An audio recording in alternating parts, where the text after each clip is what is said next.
Good morning. Welcome to this meeting of the Oklahoma Aerospace and Aeronautics Commission, May 14, 2025. The meeting notice was posted according to the requirements of the Open Meeting Act. The meeting will come to order. Call roll, please. First Congressional District Commissioner, Secretary Seth Phillips. Second Congressional District Commissioner, Vice Chair Kevin Potter. Here. Third Congressional District Commissioner, Charles Ortega. Here. Fourth Congressional District Commissioner, Lindy Ritz. Here. Fifth Congressional District Commissioner, Chairman Blake Rainey. Here. At-large Commissioner Jim Putnam. Here. At-large Commissioner Jerry Hunter. Here. We have a quorum. The draft of the minutes of the March 12, 2025 Commission meeting has been sent to you, and a copy is in your meeting packet. Are there any corrections to the minutes before we consider them for approval?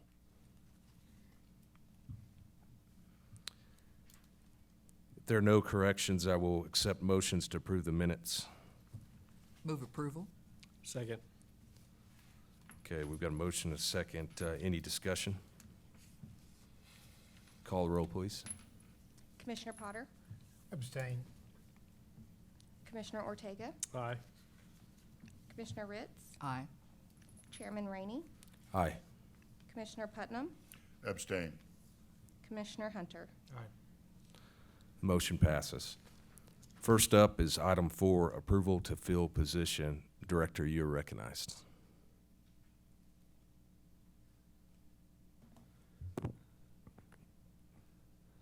Morning, Mr. Chairman, Commissioners. Before we take up this position on staff, I did want to recognize our intern, Jordan, who I think this is his last month with us in the spring, correct?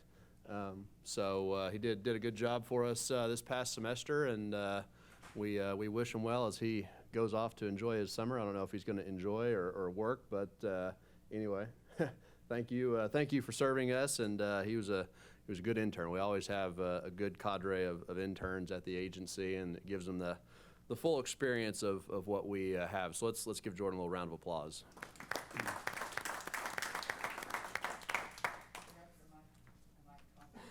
Jordan's on his way to United Airlines to work. Oh, okay, excellent. That's awesome. We'll be calling upon you for some free frequent flyer miles maybe when you get settled. So. Back on the business of the position. So you'll recall over the last 18 months, we've been implementing the OMES study of some of the positions that we needed as an agency. First with the marketing communications coordinator for Sandra, then the education coordinator for Paula, and the last one that you have before us is a grants coordinator to help Michelle with her efforts. As I reported at the last meeting, for the first 6 months of the current fiscal year, FY25, we exceeded the amount of pay requests and value of draws in the first 6 months of 25 for the entirety of FY24. And Michelle just had her biggest month last month, which was, I believe, $11 million and 70-something draws? 72, I think so, 72, 73 draws for the month of April, and that's only going to continue going up from there. So as the projects keep flowing in, and as we keep getting the pay requests and the draws, obviously for continuity and long-term success, we would recommend filling this position. So I will stand for any questions, but staff recommends approval.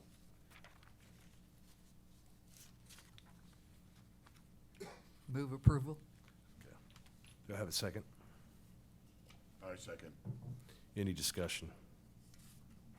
Will this be in addition to her duties, or she Yes. supervisor? Yes. So we tried to clone her and we're unsuccessful, and so now we've got to go try and find the next best thing to Michelle's Be an twin. assistant then? Yes. Ah, okay. Okay, call the roll, please. Commissioner Potter. Aye. Commissioner Ortega. Aye. Commissioner Ritz. Aye. Chairman Rainey. Aye. Commissioner Putnam. Aye. Commissioner Hunter. Aye. Motion passes. Thank you, Grayson. Thank you. Next, we have item 5, financial report. Chris, you're recognized. Morning, Mr. Chairman, Commissioners. As of April 30th, the department had an ending cash balance of about $30 million, with encumbrances totaling $26 million, leaving us with an unencumbered cash balance of just under $4 million. Estimated statutory revenue for the remainder of FY25 is $3.5 million, and outstanding reimbursements owed to the agency total about $4.6 million. The total amount of remaining expenditures that could be incurred in this fiscal year is 16.1, with the majority of that being airport construction projects that are programmed in the ACP. If all that came true, this will leave us with an expected available cash balance after encumbrances and expected income of negative 4.1. As I mentioned every month, that's obviously not going to happen, but again, goes to show that with all the additional funds that we've got, we're getting those into projects either now or programmed in the future. Looking at revenue, total revenue collected for the month of March was $758,000, and April was $22,000. I will note April is historically a low revenue collection month, but this was historically low even by those standards. However, as of the end of April, this fiscal year, total revenue collected is $12.1 million. That compares to $8.9 million last year, so we are still up about 35% year over year. And then finally there on the 3-year average revenue for our aircraft registration fees, excise tax, fuel tax, and license plates, we're currently about $2.8 million more than what our 3-year average is, and that goes back to the historic collections we had during December and January that are still carrying us through. Happy to answer any questions. Questions? Thank you, Chris. Next is item 6, legislative, congressional, and regulatory update. Grayson, you're recognized. Thank you, Mr. Chairman. I believe you should have this document here in front of you, kind of detailing some of the status, and we'll go over a couple of these bills. As you know, the legislature last week had its final deadline to have bills exit the opposite chamber floor of origin. So Senate bills had to be heard on the House floor, and House bills had to be heard on the Senate floor. Now, the last 3 to 4 weeks of session, we are coming down to the time where obviously budget negotiations are getting hot and heavy. I'm sure some of you have seen in the news the mental health department issues, which is the thing that's taking most of the oxygen in the room right now at the Capitol. But any bills that had differences or changes, that's what we're going to experience now on the policy side is those House bills and Senate bills. If they happen to have some amendments in the opposite chamber, as it goes back to the chamber of origin, they either have to accept those amendments from the opposite chamber or reject the amendments and send the bill to conference to work out the differences. So we've got a couple of bills that are doing both of that. We've also got a couple of bills that are made it into law.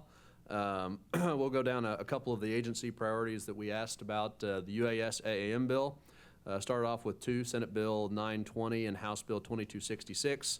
2266 did not make it off the opposite floor last week, but Senate Bill 920 did and is moving on to the governor. It's sitting on his desk right now. The engine test cell program had 2 bills as well, Senate Bill 135 and House Bill 2026. Senate Bill 135 became law without the governor's signature, and House Bill 2026 did not move forward. ACP in statute, that was Senate Bill 730. That became law without the governor's signature a couple of days ago. The engineer tax credits got 2 bills as well. Obviously, this is the big incentive for aerospace in the engineering world. House Bill 2019, Senate Bill 287. House Bill 2019 did not make it off the Senate floor.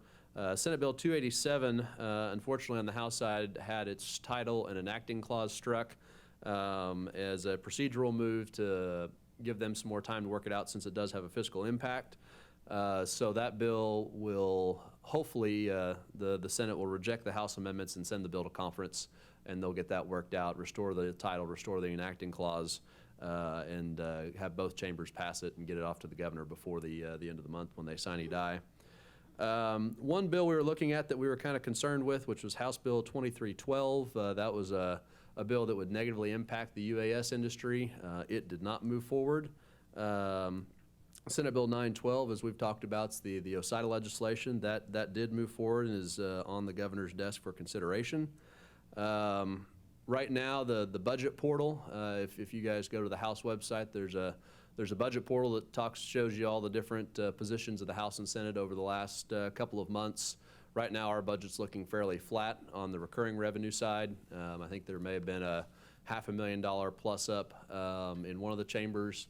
And then on some of there's still some one-time monies in there for either the engine test cell program or a new tower in Durant. So a couple of one-time increases that are being considered, but for the most part, just like everybody's been considering, I think we're talking about a flat budget this year for our agency. So on the state legislative front, that's all I have to mention. Congressional, we are moving forward into the next appropriation season. So all the congressionally designated spending requests were due within the last several weeks to the various congressional or senator offices if they are taking project requests. I know as they start looking at committee work going into the summer for the upcoming federal fiscal year 2026 cycle. I will tell you, and I don't want to share too much publicly, but there has been some changes at the Monroney Center, and I know that's something we've always been on the lookout for, and some of the concerns about moving the Monroney Center within the air traffic organization. Several of the Monroney leadership is leaving. Obviously, this Monroney is just like a base. We don't want to see anything negatively impacted from a line of business or potentially trying to move some of that out of Oklahoma. And so we've fought back in 2016, 2018 to keep it from going into the air traffic organization. That did not happen this time. It is going to air traffic. And so we're going to need to find a way to make the best of the situation as we can. Obviously working with our two senators and Senator Langford, Senator Mullen, Congressman Cole, Congressman Lucas, and others to make sure that the Monroney Center is well protected for the foreseeable future, not just the next 3 years of the Trump administration, but for the next 30 years and beyond, that stays a hallmark of FAA and obviously a great economic driver for the state of Oklahoma. With that being said, I will certainly stand for any questions that you may have or any comments that you want to share. Do you have any background on Senate Bill 1021? 1021. That one I'm Third going to have to page. go check on.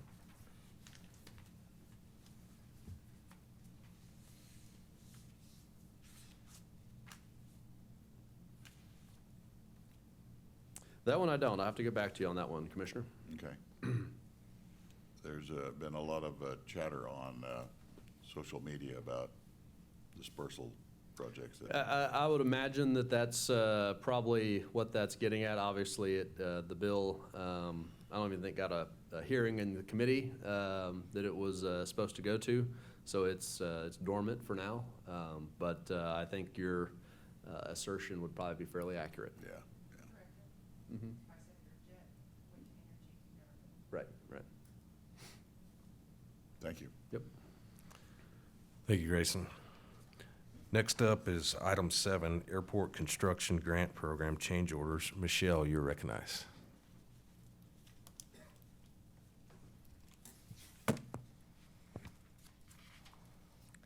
Good morning, Commissioners. The first item before you is to make you aware of a change order that was necessary at Chickasha Municipal Airport, in which we use the Director Arty's authority to proceed. The amendment was for the utility provider to extend power to the new hangars. Additionally, insulation was placed on the walls rather than just on the roof, which added an additional cost. The final added cost will be $22,000, a little over $58, and will be funded with $8,820, almost $4 of state grant funds, and $13,235 of sponsor matching funds. So the project has been completed. We're just making you aware of that change that they needed to do. The following two items, staff is seeking approval from the commission. The first is going to be at Ada Regional Airport.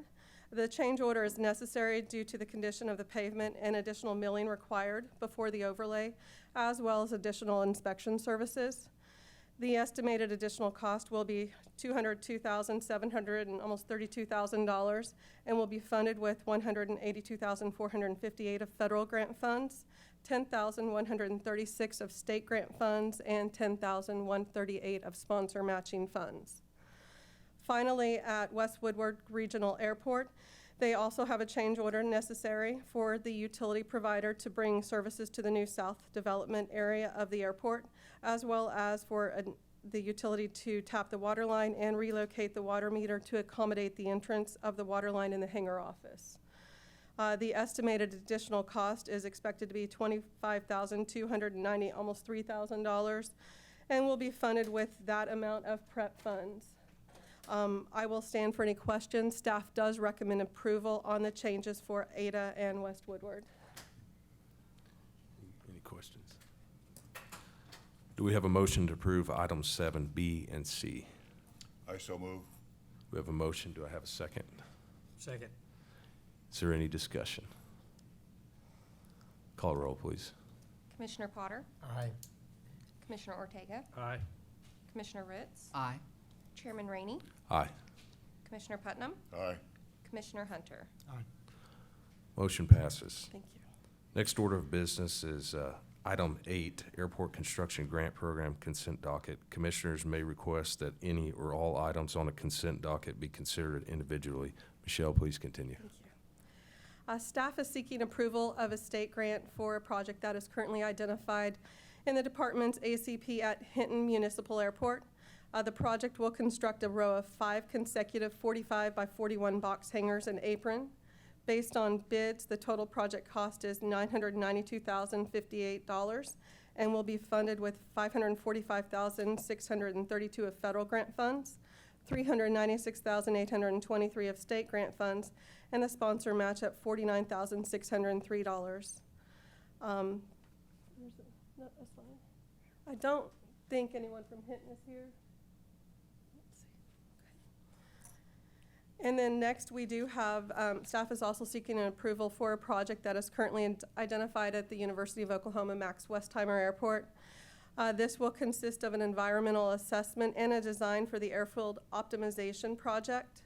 This project total project cost is expected to be $2,142,170 and will be funded 95% federal with $2,035,061. State match of $53,500, almost $55, and sponsor match the same, $53,550, almost $5,000. I will stand for any questions on either of these, but staff does recommend approval for both. So Westheimer, we're gonna spend $2 million to redesign the airport? Well, it's an environmental assessment, and they're also doing the optimization. Do you have additional? Commissioner, the CDS that they received, I think it was last summer, was about $36 million for airfield infrastructure projects, ranging from extending and strengthening the primary runway to shortening the secondary runway because it's a crossing runway situation, to reconfiguring some of the parallel taxiway. So the design and environmental you see here is for about the remaining $25 to $28 million of that project. About 6 or 7 of it went to the air traffic control tower that we just broke ground on a few months ago. And so the remaining items here, this is for the environmental assessment and the design of those remaining $25, $26 million items. In that context, it makes sense. Thank you. Any other questions? We have a motion to approve item 8. So moved. We have a motion. Do I have a second? Second. Is there any further discussion? Call the roll, please. Commissioner Potter, Aye. Commissioner Ortega, Aye. Commissioner Ritz, Aye. Chairman Rainey, Aye. Commissioner Putnam, Aye. Commissioner Hunter. Aye. Motion passes. Next is item 9, Airport Project Consultant Approvals. Michelle, please continue. Okay. Staff is seeking approval for an amendment to a contract for a single task order for an agreement as part of the department's acting as agent role for the city of Pauls Valley for Pauls Valley Municipal Airport. The project consists of rehabilitation and a partial reconstruction of runway 1735.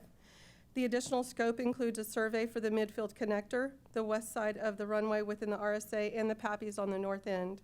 Based on estimates, the additional design scope is $30,900, and will be funded with $27,540 of federal grant funds and a state match of $1,530, as well as sponsor the same match.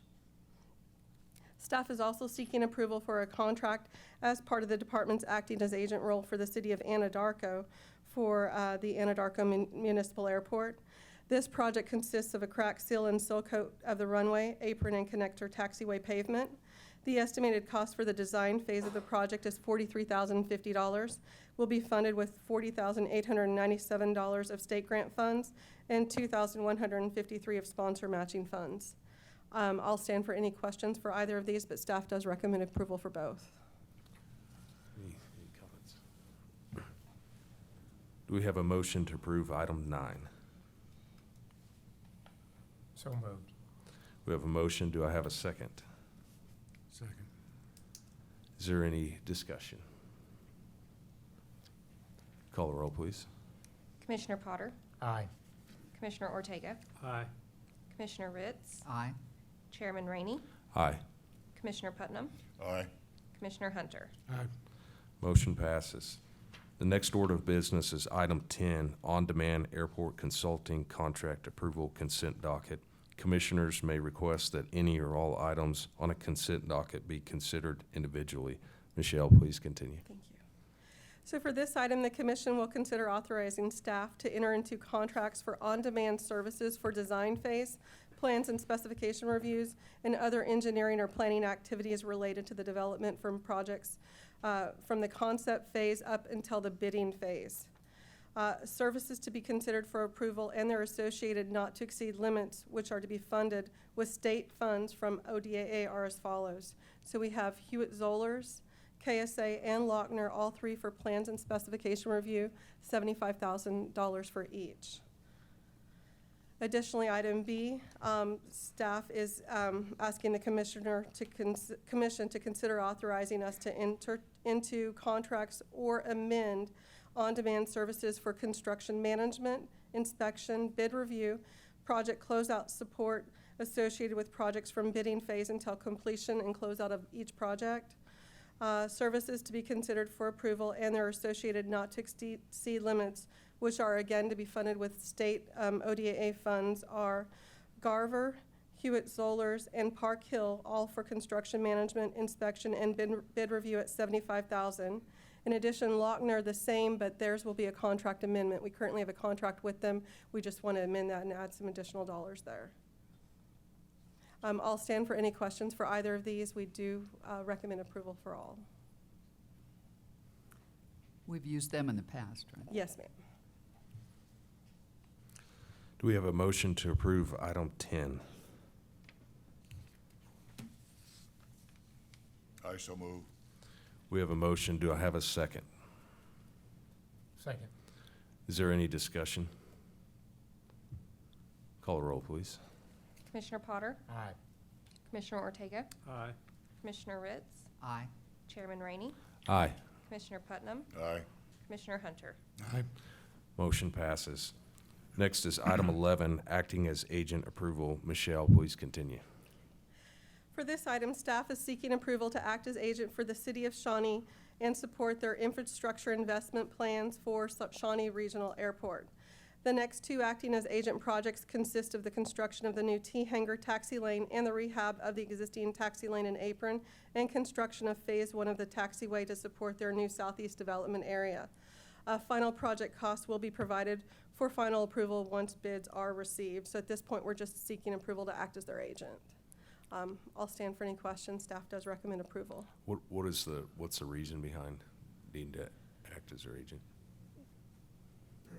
So there's multiple reasons why we might act as a sponsor's agent. They may be in a leadership transition and they need us to step in and help with a technical aspect that their airport manager would normally help with. In this case, one of the reasons is cash flow. So the city of Shawnee, obviously, with the tornado damage that they received several years ago, and as they're trying to recover from that, they have had a cash flow challenge. And so we had conversations with them going back to last year when we started developing their CIP. That was the initial thing that they asked us to do, was develop that capital improvement program for them. But as they started looking at the upcoming projects that were on that CIP, they said, hey, we can come up with our match, our 5 or 10 or 40 or whatever the percent match is going to be for the various projects, but to cash flow this project could be difficult for us. And so we said, well, here's an opportunity. We can contract for the project, bid it through the ODAA system like we do state projects, and you just pay us the match instead of having to hold the whole contract. And so that's essentially the reasoning for Shawnee is they requested us to act as their agent due to a cash flow challenge on Okay. these 2 particular projects. Okay, thank you. Do we have a motion to approve item 11? Motion to approve. We have a motion. Do I have a second? Second. Is there any discussion? Call the roll, please. Commissioner Potter, Aye. Commissioner Ortega, Aye. Commissioner Ritz, Aye. Chairman Rainey, Aye. Commissioner Putnam, Aye. Commissioner Hunter. Aye. Motion passes. Next is item 12, Clinton Sherman contract approvals. Michelle, please continue. Okay. For this item, staff is seeking approval to enter into contracts for the construction of the 3rd phase of a pavement rehab project that is currently identified in the department's ACP at Clinton Sherman Burns Flat. The project consists of pavement rehabilitation for Taxiway A North and the GA apron. Based on bids, the total project cost is $3,133,485 and will be funded with that amount of OSIDA's prep funds. The total project cost includes $2,797,085 of construction costs and $336,400 of construction administration and inspection costs. So I will stand for any questions. Staff does recommend approval of this item. This is a pretty big, this is a lot of pavement we're talking about here. Yeah, this will be our 3rd phase, Yeah. and it's using their prep funds. And that's a big runway. That's a big airport. It's massive. Okay. Do we have a motion to approve item 12? Move to approve. We have a motion. Do I have a second? Second. Is there any discussion? Call the roll, please. Commissioner Potter, Aye. Commissioner Ortega, Aye. Commissioner Ritz, Aye. Chairman Rainey, Aye. Commissioner Putnam, Aye. Commissioner Hunter. Aye. Motion passes. Thank you, Michelle. Next is item 13, fiscal year 2026-2030 5-year airport construction program. Thomas, you're recognized.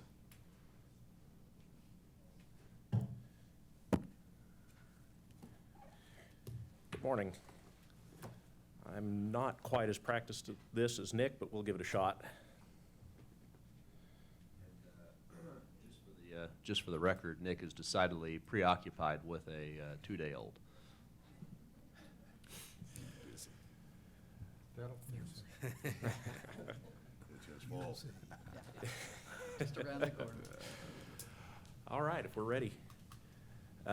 First, we've got Alva Regional Airport looking to construct a 100 by 120 box hangar. This is a project that was previously approved. We're just changing years on it, so move to calendar year 2026. Total project cost is $1.6 million. Department share is $640,000 with $365,940 of local funds, the rest coming from FAA. Next, we have Anadarko Municipal. They're looking to rehabilitate their airfield pavement. This was a previously added project as well. We're adding the connector part and the ramp areas to the overall project, and this will be a $400,000 total project split between us and the locality, with $20,000 being local match and $380,000 from ODAA. Ardmore Municipal Airport is looking to rehabilitate runway 1735 and their South Connector Taxiway. This is an added project for calendar year 2030 for $5 million, $250,000 local match, $250,000 match from ODAA, and $4.5 million from FAA. Next, we have Atoka Municipal Airport. They're looking to construct their runway phase 1. This will be for site prep and construction. This was a previously authorized project. We're just increasing funding levels for calendar year 2027 for an $11 million $11 million project. The department is paying $6.25 million. The locality is paying $250,000, and the rest coming from FAA funding. Boise City Airport is looking to construct a terminal building. This will be an added project for calendar year 2027 for a total cost of $891,000. The department share will be $250,000. The municipality share will be $289,195. The rest coming from FAA funding. Next, we've got Carlton Landing. They're looking to construct a new taxi lane and apron area to further development out there. This is a previously approved project that's sliding to calendar year 2026. Total project cost $900,000, $750,000 from FAA and $150,000 from the department. Chandler Regional Airport is looking to construct perimeter fencing.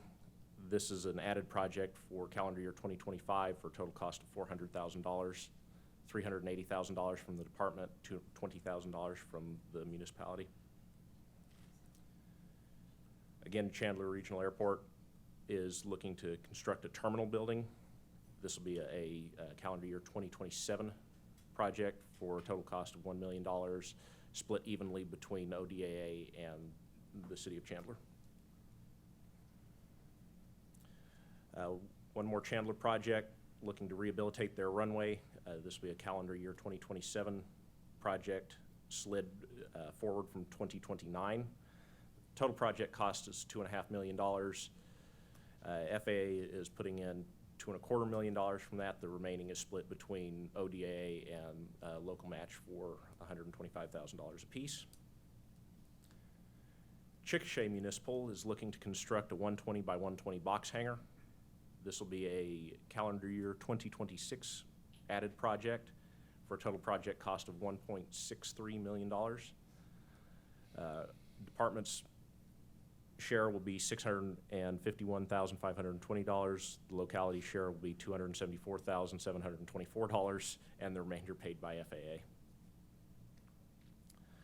Another added project in Chickasha, this will be to construct a new terminal building. This will be a 2027 design and construct project for $2.5 million. $1.5 million coming from the city of Chickasha, the rest coming from ODAA. Claremore Regional Airport is looking to rehabilitate their parallel taxiway. This is a previously approved project. We're updating funding levels. Calendar year 2027 project for a total cost of $4.1 million. The locality and ODAA each paying $205,000, the rest coming from FAA funding. Claremore Regional Airport is looking to do a terminal area study. This is a calendar year 2029 project for a total cost of $150,000. ODAA is looking to pay $142,500 with $7,500 of local matching. Claremore is then looking to construct their terminal building in calendar year 2030 for a total project cost of $3.5 million. $2.5 million coming from the city, $1 million coming from ODAA. C.E. Page is looking to rehabilitate runway 17 left, 35 right, pavement and edge lights. This will be a calendar year 2028 project for a total project cost of $1.6 million. Local match being $80,906. The department's match being $80,905, and the remaining funding coming from FAA. Looking to add a project in Elk City, at Elk City Regional Business Airport, to install a Jet A fuel system. This will be a calendar year 2028 project for a total cost of $1.37 million. Local match being $447,200, the department share being $500,000, and the remainder coming from FAA. Enid Woodring Regional Airport is looking to construct a series of box hangars. This will be a calendar year 2025 project for a total cost of $2.5 million. $1 $1.5 million coming from Enid, the rest coming from ODAA, and this will be in partnership with the Commerce Grant. Grove Regional Airport is looking to rehab their east parallel taxiway. This will be a calendar year 2029 project for a total project cost of $1.67 million. Local share being $83,500. Department share also being $83,500, with the remainder coming from FAA. We're looking to add a project in Grove Regional again to construct a 100 by 75-foot square box hangar. This will be a calendar year 2029 project for a total project cost of $1.4 million. Local share being $493,500. Department share being $560,000, the remainder coming from FAA.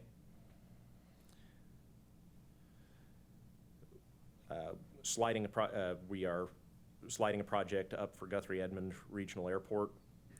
This will be to construct their new terminal building.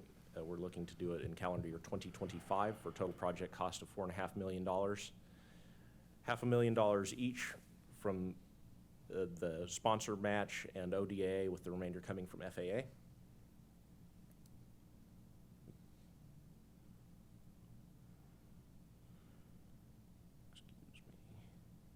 All right. Another project for Guthrie Edmond. Excuse me. Another project for Guthrie Edmond Regional, looking to construct their new taxi lane. This will be a calendar year 2026 project that was previously approved. We're just updating cost numbers based on current market value. And the total cost we're looking at is $2.536 million. Sponsor match being $86,012. ODA share being $900,000, and the remainder coming from FAA funding.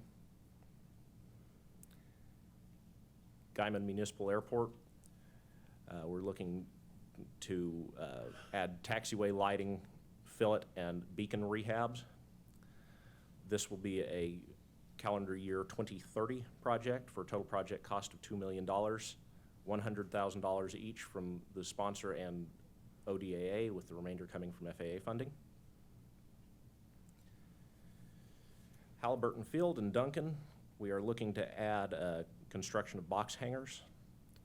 This will be a calendar year 2026 project for total project cost of $1.591 million. The local match being $85,515, the department share being $636,380, with the remainder coming from FAA funds. Halliburton Field in Duncan is also looking to install a new 100 low lead fuel system. This will be a calendar year 2028 project for a total cost of $769,300. Local share being $38,465. Department share being $384,650, with the remainder coming from FAA funds. We're looking to add a project at Hinton Municipal to crack seal and seal coat the runway. We're looking to do it in calendar year 2025 for a total project cost of $300,000. $15,000 being local match, the remainder being department funds. Additionally, based on the PCI at Hinton, we're looking to add a pavement rehab project in calendar year 2030 for a total project cost of $2.5 million. $125,000 each from the City of Hinton and ODA, with the remainder being FAA funding. Previously approved project that we're sliding back a year at Hobart Regional. We're looking to rehabilitate the runway. This will be a calendar year 2028 project for a total project cost of $4 million, $200,000 each from ODAA and the sponsor, with the remainder coming from FAA funding. Looking to add a project in Hollis Municipal to install a fuel system in calendar year 2026 for a total project cost of $600,000. Local match being $36,500, ODAA share being $300,000, the remainder coming from FAA funding. Lawton Regional Airport is sliding a previously approved project. They are constructing a 100 by 120 box hangar, looking to slide to calendar year 2027 for a total project cost of $1.6 million. Department share being $640,000, local match being $960,000. McCurtain County Regional in Ida Bell is looking to slide a project. This is previously approved construction of a 120 by 80-foot box hangar. We're looking to do it in calendar year 2026 for a total project cost of $1.25 million. Local match being $225,000, the department share being $500,000, and the remainder coming from FAA funds. Muskogee Davis Regional Airport in Muskogee is looking to update the numbers on a previously approved project to rehabilitate their runway. This will be a calendar year 2026 project for a total cost of $5.827 million, $145,575 each from the department and the local match, the rest coming from FAA funding.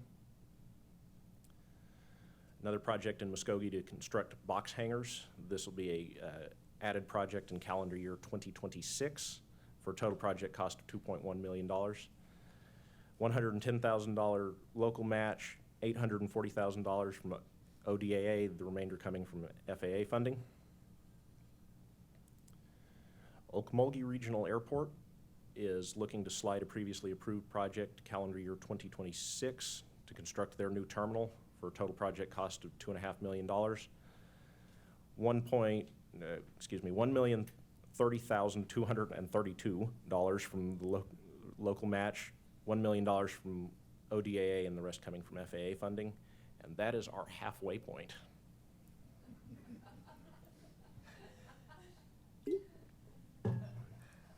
Gotta make sure I don't fall over up here. All right.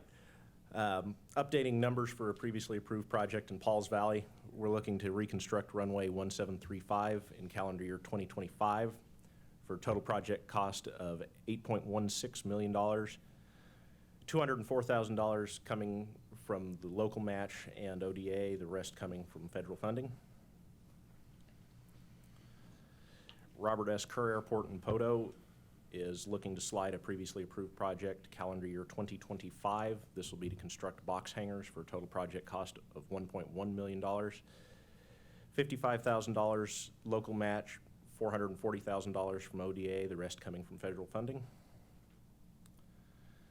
Again, at Robert S. Kerr in Poteau, we're looking to slide a previously approved project back to 2027. This will be a project to extend their runway to 5,000 feet total for a total project cost of $4 million, $200,000 each from ODA and local match, the rest coming from FAA. Sallisaw Municipal is looking to slide a project and update their funding numbers for a runway rehabilitation project in calendar year 2026. Total project cost will be $3 million, $75,000 each from ODAA and local match, the rest being FAA funding. Again, at Sallisaw Municipal, we're looking to slide a project back to calendar year 2030. This will be a project to construct their terminal building for a total project cost of $2.5 million, $1.5 million from local match, $1 million from ODAA. At Seminole, we're looking to move up a project to calendar year 2026 and update funding. This will be for their terminal building project. Total project cost being $2.9 million, $1.047 million local match, $1 million from ODA, the rest being FAA funding.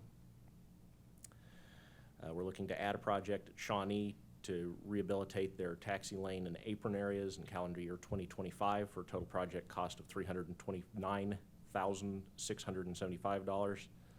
Local match being $16,484. Department share being $313,191. Shawnee Regional, we're looking to move and update numbers on a project to construct their T-hangars and, to construct their T-hangar taxi lane. This will be a calendar year 2025 project for a total cost of $1.755 million. Department share being $775,250, local share being $87,750, the remainder coming from FAA. Another Shawnee project looking to construct 2 T-hangar buildings in calendar year 2025. Local share being $1.32 million, department share being $880,000 for a total project cost $2.2 million. Shawnee Regional is looking to add a construction project, construct their taxi lane for the southeast hangar development area. This will be a calendar year 2025 project for a total cost of $2.73 million. Local match being $126,500, department share being $2.593 million, $1,000, excuse me. The department share being $2,593,500. Sorry about that. Again, total project cost $2.73 million. Shawnee is looking to rehabilitate their PAPIs in calendar year 2025. This will be a $297,000 project, local share being $14,885, department share being $282,815. Shawnee Regional is looking to slide a project, a previously approved project back and update funding. This will now be a calendar year 2026 project to reconstruct their terminal building, which was damaged in the tornado. Total project cost being $3.825 million, $1 million coming from ODAA, the rest being local funds. Shawnee again looking to add to the ACP in calendar year 2027 to construct a parking lot for the new terminal. Total project cost being $827,000, local match being $41,350, the rest coming from department ODA funding. Shawnee Regional is looking to add a project in calendar year 2027 to construct the southeast hangar, phase 1. Total project cost being $5.69 million, all of which being ODA funding. Shawnee Regional is looking to add a project in calendar year 2027 to construct the apron for the hangar that we discussed in the last item.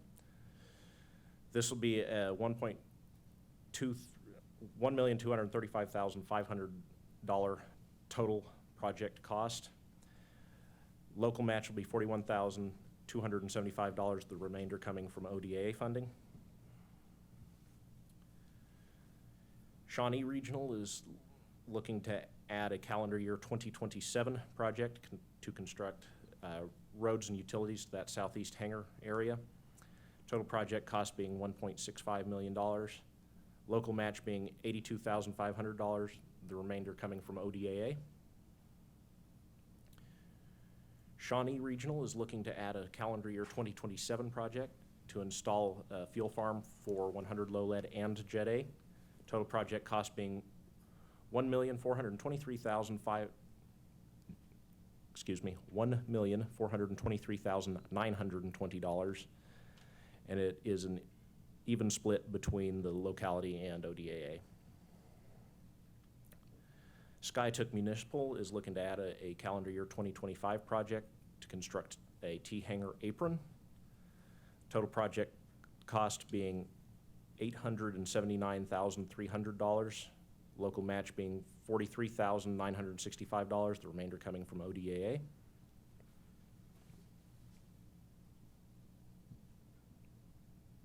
Sorry, I think I've lost my place here. All right, we're good.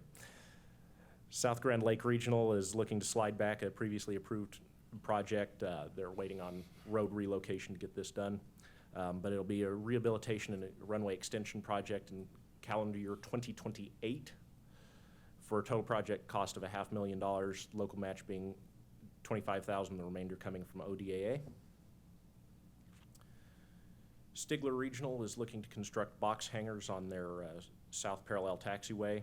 This will be a calendar year 2025 project for a total cost of $1.809 million. Local match being $90,462. Department's share being $687,509, the remainder coming from FAA funding. Stigler Regional Airport is also looking to construct their parallel taxiway and extend it from where it ends at the south end there up to their main ramp. This will be a calendar year 2028 project for total project cost of $4 million. $200,000 each from local match and the department, the rest coming from FAA. And it looks like this was a previously approved project that we're just updating funding for.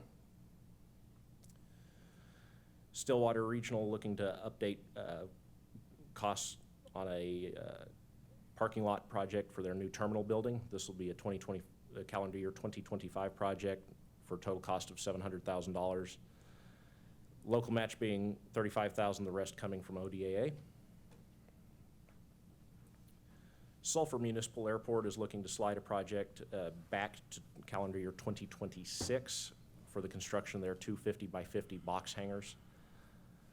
Department share being $180,000, local share being $34,915 for a total project cost of $450,000 with the remainder coming from FAA. 10 more to go, just 10 more. Tulsa Riverside is looking to add a project in calendar year 2025 to construct a terminal building. Total project cost on this being $3,048,000, $1 million coming from the department, the rest coming from sponsor match. Tulsa Riverside is also looking to add a project in calendar year 2027 to reconstruct taxi lanes for a total project cost of $900,000. $45,000 local funding, the remainder coming from ODAA. Veneta is looking to slide back a previously approved project. This will be a calendar year 2026 design and calendar year 2027 construct project for their new apron and connecting taxiway. Total project cost on this will be $1.37 million, $34,250 each from local match and ODA, the remainder coming from FAA funds. Watonga Municipal is looking to move up a previously approved project to construct a new entrance road, utility, and terminal building on the west side of their airport to open up that west side area. This will be a calendar year 26 project to design and construct for a total cost of $3.5 million, all of which will be ODAA funding. West Woodard is looking to add a project in calendar year 2028 to reconstruct their north apron. Total project cost is $2,595,596, $129,781 each from the local match and department, the remainder coming from FAA funding. Wilburton is looking to move a previously approved project to calendar year 2026. This will be to construct a 75 by 75 box hangar for total project cost of $747,105. Local match being $37,355. Department share being $298,842 with the remainder coming from FAA funding. Wiley Post is looking to add a project in calendar year 25 to construct 6 box hangars for a total project cost of $3.5 million. The department share will be $1.4 million. The local match will be $2.1 million. Wiley Post is also looking to add a calendar year 2030 project to rehab runway 17 left, 35 right. Pappy's to rehab the runway itself, the Pappies and the edge lights. Total project cost on that is going to be $2,330,296. ODA share will be $103,871. Local match being $365,735 with the remainder coming from FAA funds.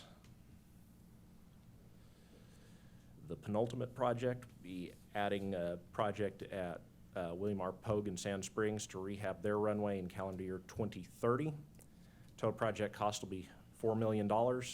$200,000 each from ODAA and local match, the rest being FAA funding. And finally, we are adding a various locations project for calendar year 2030. This will be to develop preliminary engineering reports for projects in fiscal year 2033 and 2034. Total project cost on this is $500,000, with $50,000 coming from ODA, the rest coming from FAA. And that concludes the list. I will stand for any questions. Thank you, Thomas. Do we have a motion to approve item 13? Move to approve. Second. Okay, we've got a motion, we've got a second. Is there any discussion? I was just curious about Shawnee. Someone seems to lit a fire under them. There's an awful lot of projects there. Yeah, that's what happens when half the airport gets blown over by a tornado. Well, they're paying attention. That's good. Yes. Okay, call the roll, please. Commissioner Potter, Aye. Commissioner Ortega, Aye. Commissioner Ritz, Aye. Chairman Rainey, Aye. Commissioner Putnam, Aye. Commissioner Hunter. Aye. Motion passes. Thank you. Thank you, Thomas. Our next order of business is item 14, Progressing Rural Economic Prosperity Prep Fund Update. Director Arties, you are recognized. Thank you, Mr. Chairman. I won't belabor the prep fund update too much, other than to let you know some of the numbers this go around. All the projects are under construction or under design at this point in time. I'll be presenting on this and other projects to the House Transportation Committees tomorrow afternoon. Of the $100+ million in prep monies that we've received, about 36.7 of those have been expended to date. An additional almost 34 is encumbered or under grant, with the remaining balance of about $29.6 million is programmed and in awaiting bids. So Ardmore, their next project is going to bid out this summer. Woodward opens bids on their next two projects the first week of June. And then I know several of the competitive hangar grant programs are going to be opening bids here in the next month or two as well. So that'll leave maybe three, if I remember right, three competitive hangar programs, which will have bids later this year or early next year. But for the most part, we're moving forward, and some of those drawdowns that I was mentioning earlier on the agenda coming from this prep program. So certainly stand for any questions, and as I've repeated before, look for those groundbreaking invites. They're going to be coming at you fast and furious this summer.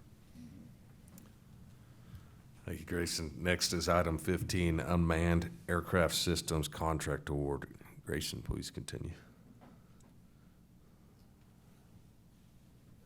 So you'll recall that we went through the RFP process and selected a firm to install radar systems out at the Clinton Sherman Airport to develop a beyond visual line of sight test range. The first phase is ongoing. We just took delivery of the radar systems you see there in that picture. The smaller 3D radar is the one that's on the right side, that has the, we'll call it the little shack there. And then the longer range 2D radar is the rotating radar there on the left that has the mast that extends up pretty high. So we've got two of the rotating radars, one of the 3D radars in the first phase to give us a racetrack to support initially the Kratos Firejet operations. This was a two-phase project. We had talked about running the project consecutively, so we do phase one and then go on to phase two, but conversations with the contractor, obviously escalations with the tariffs and inflation and other costs of doing business, we came to the conclusion that it would probably be better to go ahead and get phase two, at least the hardware on phase two, under contract so that we could procure that, receive the hardware. Of course, it took us about 7 to 8 months to do that on phase one, so it's not like if we sign a contract, we're going to get the hardware tomorrow. It'll probably be later this year by the time it gets delivered and shows up. And so that would work along with our timeline and allow us to do the expanded radar coverage. So this is what you're seeing here. This is the test range out in western Oklahoma for phase one. This is the area in red is essentially where the test range is going to be with the two radars the radar coverage areas in the green circles there. So if we look at expanding this, adding more radars, there's a third radar at Foss Lake to cover some of the cone of silence. So as we know, radars, they shoot outward and somewhat upward, but there's a portion right above the radar, we call it the cone of silence, which when we're trying to prove to FAA the concept of this electronic observer to allow those BV loss operations to happen, you want to make sure that if there's any non-participating traffic, any traffic that's not advertising their ADS-B signal, that we can make sure that we can deconflict between the UAS aircraft and any manned aircraft that comes into the test range, because we can't just simply close this airspace down and say, hey, we want to go do UAS testing there. We have to be able to integrate with the traditional aviation air transportation network. So phase 2, and that hardware package of phase 2 is a little over $1.7 million, and that is the contract approval that is before you today. Certainly happy to stand for any questions, but would recommend your approval for item number 15.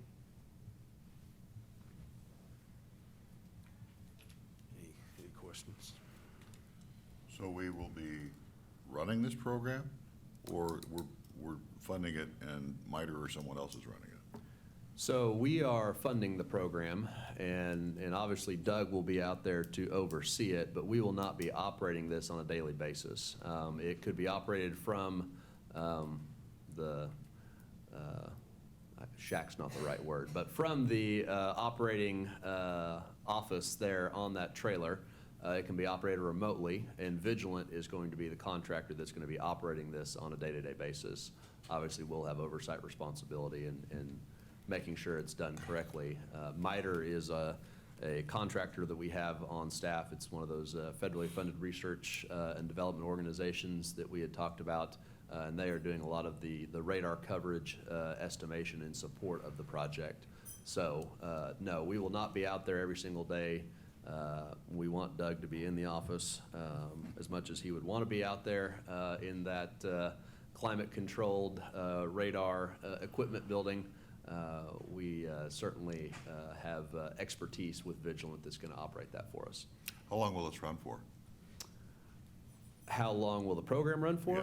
Yeah. We hope indefinitely. We hope that This is that we want this to become a test bed for not just Kratos, but for a litany of UAS and AAM companies across the country, particularly military UAS and AAM. We have several, I can't mention their names, but we have several other defense contractors that once this gets up and running are interested in coming to Oklahoma to do their testing, as opposed to going to a government range. If you go to a government range, you have to schedule it 9, 10, 12 months out, and then if you happen to be 3 weeks out and a government operator needs to do testing, you get bumped, and you don't just get bumped a week, you get bumped to the back of the list. So we are hoping this kind of an offering will attract many entities to Western Oklahoma. And by the way, these are mobile, so if these aren't being used in Western Oklahoma, we can send them around the rest of the state. We can take them to Tulsa, we can take them to OSU or OU,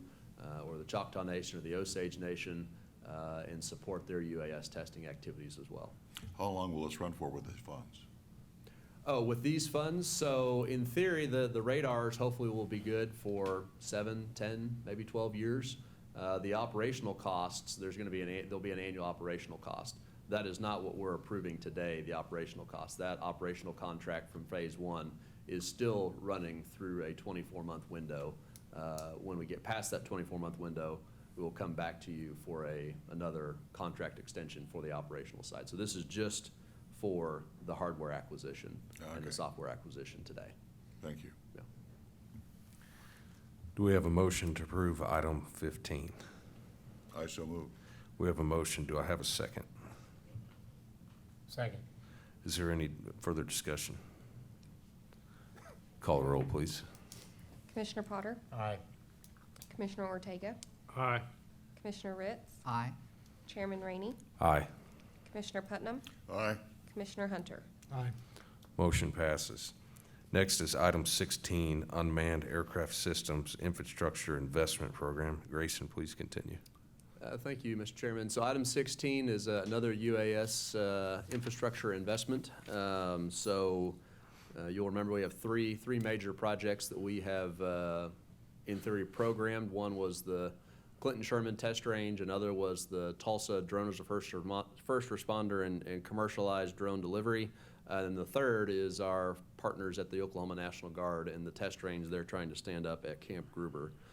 2.5 million was originally programmed by you to support the first phase of Camp Gruber UAS testing and activities. We just got done with an $80,000 planning charrette with National Guard. That was the first phase. Out of that came the construction elements that they would like to do over the next 5 to 10 years. First phase of the construction element is kind of doing the foundational dirt work, concrete prep for the buildings that they want to put out there, some of the roads and utilities that are going to support bringing that UAS presence to Camp Gruber for a total cost of about $1.4 million.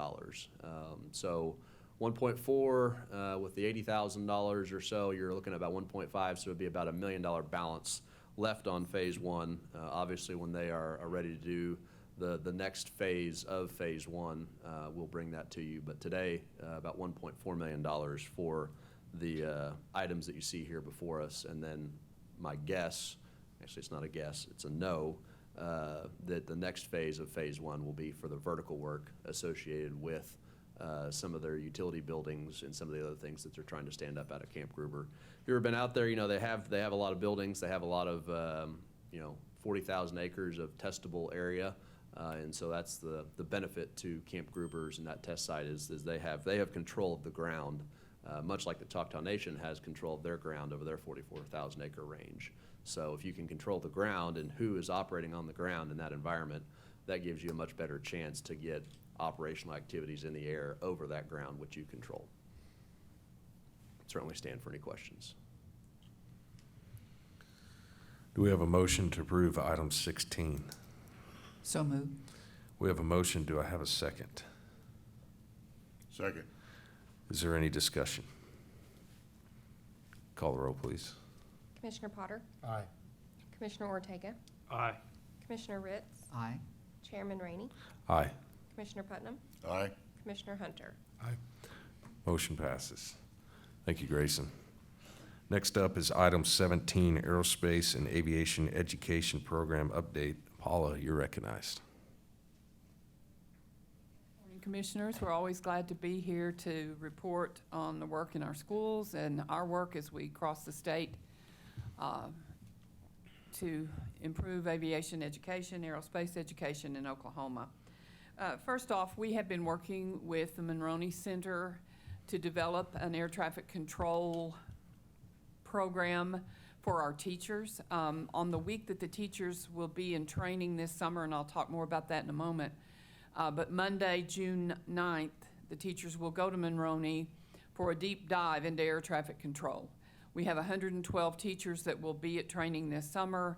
The Monroney folks are going to lead them through some breakout sessions about how the Air Traffic Control Academy works at Monroney, how to get their students involved and move to the next level. So we're really excited about that. We're calling it Clear for Takeoff. And the teachers, I think, will be really glad to gain that information. Secondly, I'm really excited to share with you our work at Oklahoma State in OAAIR on April 15th. We had about 40 teachers, there they are, doing what we call Fly Forward, a drone search and rescue teacher training at Oklahoma State.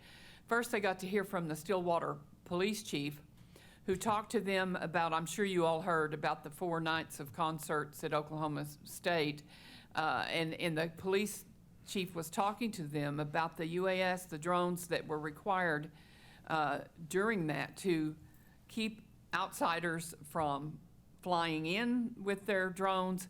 The teachers were really interested to hear how it would work. And then they went out to the OSU unmanned airport, and they got to search and rescue as teams. So there was a downed hiker out in the prairie between Cushing and Stillwater, and the teachers worked together to find that downed hiker, and obviously it was a piece of paper at this point. We're going to do it with the students next year, but they had to search and rescue for that hiker, another for a kayak that had overturned. They had a wonderful day, really put their base knowledge, made it real to them, that they could go back and share that with their students. One of the teachers looked at me as I was walking out of the building. He said, this was transformational to me, for them to actually see that what they're teaching is usable in police departments, fire departments. These kids can really, many of them, as I've told you over and over again, have already gained their Part 107 certification, kids all over Oklahoma. So they're ready and certified to be able to help in search and rescue and those kinds of activities. As always, we have had school visits as we finish this up. For this year, we visited William Bradford Christian School, which is in Pryor. Visited again and helped Shawnee Public School. Shawnee's doing a lot of work to try to match the work that's being done at the Shawnee Airport. The school's in partnership with them. Hilldale Public School outside of Muskogee. John Marshall High School will be our first Oklahoma City Public School, AOPA High School, and we're really excited. I think just for your information, you might like to know, you may have read that Oklahoma City Public is building flex spaces on some of their high school campuses. One might be a medical flex space. One might be an aerospace flex space, which is what John Marshall's will be. So they will have a focus on aerospace and aeronautics. It's not necessarily a magnet school, but they will have a focus on that, and right now I've already broken ground on that flex space. But we're working with them to go ahead this year and start the AOPA curriculum, get those teachers to training, and be ready then to enter into the new flex space. Also visited and working with Emerson South High School of Oklahoma City Public. They will be a school. I might mention that just because John Marshall is going to be sort of the focus high school for aerospace, it does not preclude other Oklahoma City high schools for offering the AOPA curriculum. And so we're working closely with them. It's been a long process, but we're thrilled to have made it through that. Did a lot of work recently with Tahlequah Public Schools, Veneta Public Schools, and Sulphur Public Schools. So I believe that will close our work this year with our new schools, and when the dust settles, we should have about 140 schools in August to begin implementing the AOPA high school curriculum. Item D, the AOPA summer teacher training. This will be the 4th year that Oklahoma has hosted the AOPA to come in and do the training with our teachers. We now have 112 teachers registered for that training. Some of them don't need the training because they've already been to the 4 years of training. And they call Stephanie or they'll call me and say, can we still come? Do we still get to come? They're excited about what they learn at that training. That will be at Rose State College, June 8 through 11. On Tuesday night of that week, on June 10th, we'll host the celebratory banquet at Innovation Hall, the new Innovation Hall in Oklahoma City, and we invite you to attend. You'll get more information about that as we move forward. So that is a 4-day training for the teachers that will help them be prepared then to start the school year fresh.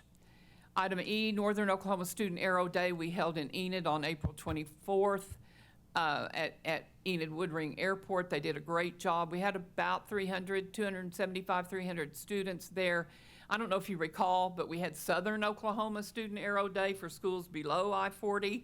This was one for schools north of I-40. And so we're trying to hit areas of the state and make it easier for these schools to get to attend. Many of them are coming from far southwestern Oklahoma and for the Southern Day and northeastern Oklahoma for Northern Day. So we're trying to make it easier for them. And those are some of the students there at Woodring. Woodring did a great job, and as did Grow Enid, in helping to offer this opportunity for our students. And then finally, 2 real exciting things I want to talk to you about. First is the ribbon cutting event and open house held at Wyandotte High School. I think you've heard me talk about Wyandotte High School before. It's a very, very small school in northeastern Oklahoma. They have taken this and run with it. I think I told you that they bought an old grocery store across from the high school and have turned it into an aerospace laboratory. An anonymous donor donated that Redbird motion simulator to Wyandotte High School. The day we were there, Leadership Miami, part of Leadership Oklahoma, actually asked if they could come to the open house. They wanted to see what Wyandotte was doing. So for me personally, Wyandotte stands as what can happen. It doesn't matter if you're a very small rural school. The ability to offer your kids these programs is remarkable. And all of them were so proud to show us their work. And then finally, another ribbon cutting. And these were, I know that we've done some laboratory and classroom improvement grants. Wyandotte got new lab tables and chairs for that space that you were just looking at. Ada, that you're looking at here, did a ribbon cutting last week for Hangar A. You see it there? That's the Chamber of Commerce. That will be the space that the students will build the new Tango Flight aircraft starting in August. So their year 4 students will be building an aircraft for the next 2 years as part of their pathway in aerospace. One of the great things, we had lots of community members there, but the exciting thing, the man you see there in front on the simulator is Darren Pleasance, who is the new president and CEO of AOPA. He is been in about 4 months, I believe, as the head of AOPA. He was in Dallas, and he made his way to Ada in southern Oklahoma for this open house. He also went out to GAMI on the campus of the airport and visited with them. But he told us that this was the first school that he had visited since he had come into his new job and role there at AOPA. Governor Anatubby also attended. We had lots of community folks in place for that. And I think it just shows, of course, Ada being the first school from 8 years ago, the work continues and continues, and the new schools come in. And so we're working really to build a framework. I told, and I'll close with this, I told Mr. Pleasance and the group that was there that day, I think we owe a debt of gratitude to AOPA because they have changed, that free curriculum has changed the way, it's actually changed the tenor, I believe, of education in Oklahoma, particularly STEM education. Because 140 schools implementing this high-quality curriculum can really make a difference, not only in the future workforce, but in just learning in general. So we're very pleased with the work that's continuing. You see a lot of folks here today that will be also doing some laboratory improvement grants and are excited about their future as they move forward. I would obviously stand for any questions. We'll put miles on the car. Don't talk about it, Mr. Wadsworth's in the room. Yes, quite a few miles on the car. Okay. Yes, Outstanding. thank you. Thank you, Paul. Next, we have item 18, Aerospace Education Classroom Grant Program Consent Docket. Stephanie, you're recognized. Thank you, Chairman Rainey. Good morning, Commissioners. We are pleased to bring applications from 16 school districts for your consideration and approval of their plans for enhancing their existing aviation and aerospace classroom laboratories. The majority of those districts are here today with the representative who can speak to their proposed plans. This, as you know, is a very busy time for Oklahoma school districts, and a couple of our districts had extenuating circumstances that prevented them from attending today. And for those, I will be speaking on behalf of them. Our first district is Blackwell Public Schools. Staff is recommending a grant of $18,000, and Joey Culver, Blackwell's aviation teacher, is here to address their plans. Hi, I'm Joey Culver with Blackwell Public Schools. We will be starting our second year with the AOPA program.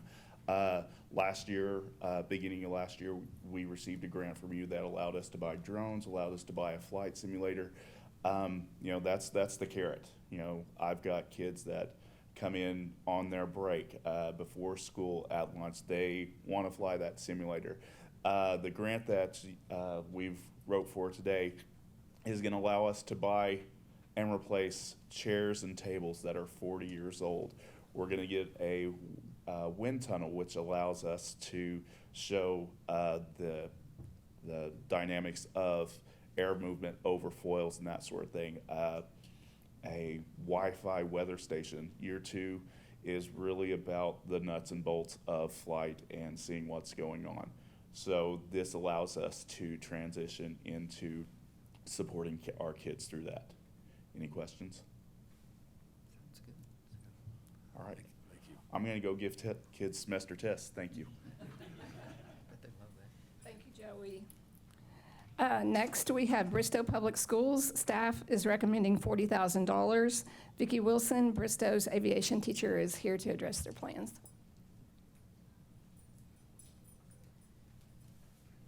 Bristow's been working on the AOPA curriculum for about 6 years now. I just finished my 6th year, and I have 2 students that are taking their pilot's license. Really excited about that. We've partnered with EAA to give students their first flights. We've partnered with Kratos and Vertical to provide students with A&P experience and people from the industry coming in to work with the students individually. We have done the AOPA curriculum. We've also added Choose Aerospace this year for the aviation maintenance side of it, and ATEC is going to offer the students a chance to get certifications on that. This grant is going to provide my students with, as I move into a shop environment, which I'm really excited about, the students are going to have lab tables, wind tunnels, additional stools. Most of the equipment that's in the building I'm getting is about 50 years old, so this is going to give us some new materials for the students to work with. So thank you. Any questions?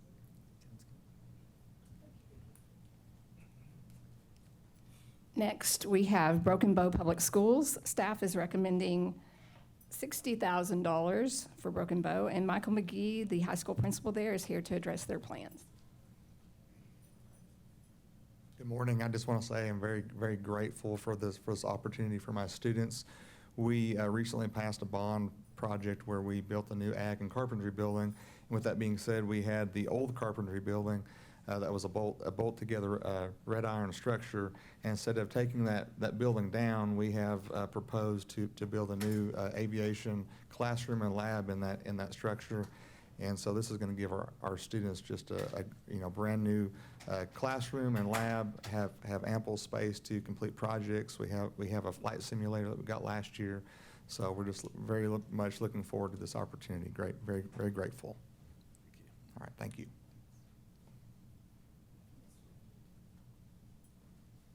Next, we have Enid Public Schools. Staff is recommending $65,000. Jason Crowley, Enid's aviation teacher, is here to share their plans. Thank you. Good morning. I just want to say thank you for this opportunity. This is going to help our kids transition from the old building that they're in right now to the new building, which is almost complete. Help out with the tables, air hoses, and things that the kids will need to transition to the new building. This is, like I said, I told the kids the other day about it. They were so excited and ecstatic about it because this is helping them for next year when they do another Tango airplane. So the one we have right now, we're about 90% complete with that one. We would have been finished. The engine kind of delayed us, but they're still rolling along. And the next 2 days of school, we'll be in the hangar and finishing up what we can before the summer. But this helped out tremendously with what we want to do in the future at Enid Public Schools. So they were excited. And I also have 5 kids that are actually going this summer to work out at the airfield out there at ASIC and work on more of the airplanes out there as well. So they're still continuing the airplane building so over summer. So thank you. Thank you all. Next, we have Guthrie Public Schools. Staff is recommending $40,000. Dusty Throckmorton, the Guthrie High School principal, is here to address their plans. Good morning, Chairman, Commissioners. Thank you for your time. Guthrie Public Schools has never had aviation, so this will be our first year. Our plan is to purchase lab tables, chairs, outfit the room that currently is used for storage. Previously has been a classroom, but square footage is a premium in our building, so we're going to repurpose this room into a lab space and classroom and launch into aviation in Guthrie. Thank you. Next, we have Hilldale Public Schools. Staff is recommending $22,000, and Josh Nixon, Hilldale High School principal, is here to address their plans. Good morning. First, thank you guys for the opportunity to be here, and thank you for the opportunity to get this grant money. This fall is going to be our first year into the aerospace and aeronautics, and so we put that out to our students. I'm not really sure what to expect, and had over 50 that pre-enrolled for that. What we're planning on doing is taking it and turning an old classroom into a new aerospace and aeronautics classroom, and then what we're hoping to do is expand our STEAM lab, also that program, to join with this. And then we're hoping to grow our partnership with the Muskogee Davis Field Regional Airport as well. So thank you guys so much for that opportunity.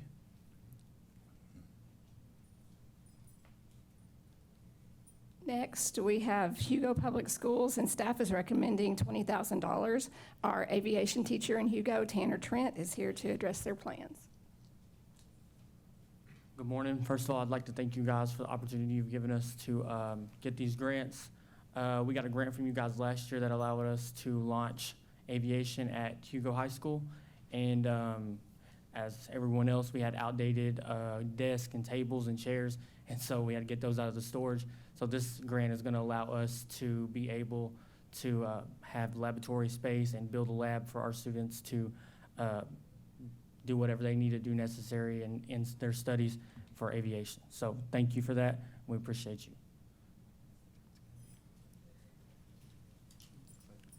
Next, we have Lawton Public Schools. Staff recommends $14,000. Diana Landahl, Director of Grants for Lawton Public Schools, is here to share their plans.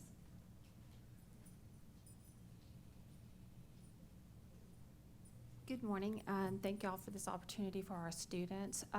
Lawton Public Schools started aviation a number of years ago at one of our high schools, and we had two other schools that are very jealous of the fact that you have to go to Lawton High to be able to study that.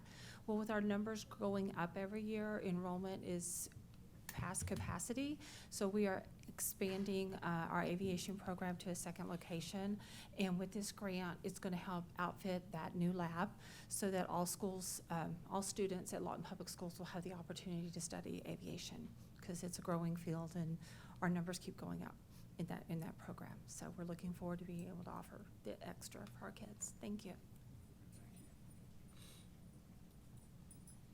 Next, we have Miami Public Schools. Staff is recommending $12,100. Miami's aviation teacher, Aaron Bland, is here to address their plans. Good morning. Thank you, guys, ladies. Miami this is their second year to have aviation. This is my first year, so we've kind of did a restart, sort of, but we've had a great turnout. My classroom's pretty full. So what we are looking at using this money for is to expand the classroom. We're going to take down a wall between my classroom and what we have as far as our lab. Last year we were awarded the grant and have a couple flight simulators. And the grant that we're asking for is to take the wall down, electrical, and then also some desks and chairs and a couple more simulators, because it's kind of hard to run 23 or 24 students through one or two simulators. And so anyway, that is what we are proposing for this money. Thank you very much. Next, we have Middale Technology Center. Staff is recommending $20,000, and Simon Gallagher, Director of STEM, IT, and Health Professions, is here to share their plans. Good morning, Commissioners. Thank you so much for this opportunity. This is will be our third year as an AOPA school. I've got about 14 students taking their private pilot written exams this week, making a great difference and impact on these students. And this grant will be helping us develop our classroom lab space, making some improvements that we need to make for these students. And I also just want to thank you, Stephanie and Paula. What they do, I've been in education for over 20 years in Oklahoma, and it's rare to see this much support and help. And I just so appreciate you guys and what they do as well. Can you just repeat that number for me? Did you say 18 students? I have 14 students that will be taking their Driving exam. fine. Yes. That's awesome. That's awesome. Yes. And I would like to mention that the registration costs and everything, that's coming from an ODAA grant. Thank you. Fantastic. Next up, we have Mounds Public Schools. Staff is recommending $40,000 for Mounds, and their high school principal, Allie Collier, is here to address their plans. Good morning, Commissioners. I'm very excited to talk to you today about our vision for Mounds High School and the aviation program that we're going to be setting up beginning this next school year. These funds will help us to renovate 2 lab spaces to create space for an aviation program, as well as an adjacent classroom for that aviation class. Our original lab spaces are original to the building. We passed a bond this year in our district that is updating the entire high school minus those areas, and this grant is going to allow us to update those areas as well so that we can add this program. We feel we're well positioned in our district, being in South Tulsa and close to the Riverside Airport, that we can find some great partnerships to be able to jumpstart our students into the aviation gateway. We just looked you up on the map. She's wanting to know where Mounds was. I want to know where Mounds was. We're 20 good. minutes south of Tulsa. Thank you, guys. Thank you. Next, we have Pawhuska Public Schools. Staff recommends $15,000, and we have Ashley Rasmussen, Pawhuska's aviation teacher, here to share their plans. Good morning. Is it still morning? Yes. Thank you so much to the selection committee. I wrote down some notes because I thought I might be nervous. We're very thankful. I hit the ground running last year with this program. We started with 3 drones and 5 kids who didn't know what to expect. And we've, in a school of 250 in the high school, that's not that many, but we tripled in size this year. And we're expected to double for the next year. So they, just like the other schools, they come in, they want to fly. We have a flight simulator. They want to be busy on it. The kids, it's at the very end of the day. I have 15, mostly freshman boys, and they just can't wait for this class. So you should know that the money that you're spending is well spent, and it gets them excited about school. It lets those other 6 hours of the day fly by so that they, no pun intended. Okay, maybe. Anyhow, the money that you'll be putting us up for, this $15,000, it's a game changer for us because right now we're storing our drones that you guys bought for us, thank you. And also our administration has invested in, they want to have a racing drone team to showcase their skills, just like the athletes get to showcase their skills. And right now they're stored on open shelves. They have to come in if they want to fix them or anything, put them out on a desk, get the tools out, then put it away. That creates a time problem, you know? I mean, now they have 15 minutes to work on the drone, and that inhibits flight time as well. So this grant of storage and desk storage and secure storage will keep the thing safe and allow for work to be started immediately. So I really thank you for investing in our kids. They're excited. It's really fun to teach a class that they come in and they're ready to learn. So I really appreciate all. Thank you so much. And I appreciate you. And I appreciate your help as well. They really helped me because I didn't know what I was doing. So thank you so much. Next, we have Perry Public Schools. Staff is recommending $14,000. Due to a recent health issue with a key staff member and conflicts with other school events, no one from Perry is here today. So, but just to share a little bit about their plans, they are working to adjoin 2 classroom spaces together to be used for their aviation technology lab. And next, we have Rejoice Christian School. Staff is recommending $50,000. James Cox, the aviation teacher from Rejoice, is here to address their plans. Good afternoon. My administration was very grateful to hear the award. This grant money is going to be used to expand classrooms. We're going to be adjoining 2 classrooms together. We're going to have a full space dedicated to aerospace and aviation. Then we're then going to fulfill and furnish this space with about 10 simulators, so that we'll have about a two sims to 1, no, 2 to 1 ratio. As others have mentioned, it's hard to funnel a bunch of kids in on 1 or 2 simulators. So we're going to have a flight lab set up, so we'll have everyone on a flight simulator or in the air traffic control station, and they will be in a virtual learning environment. So we appreciate your help very much.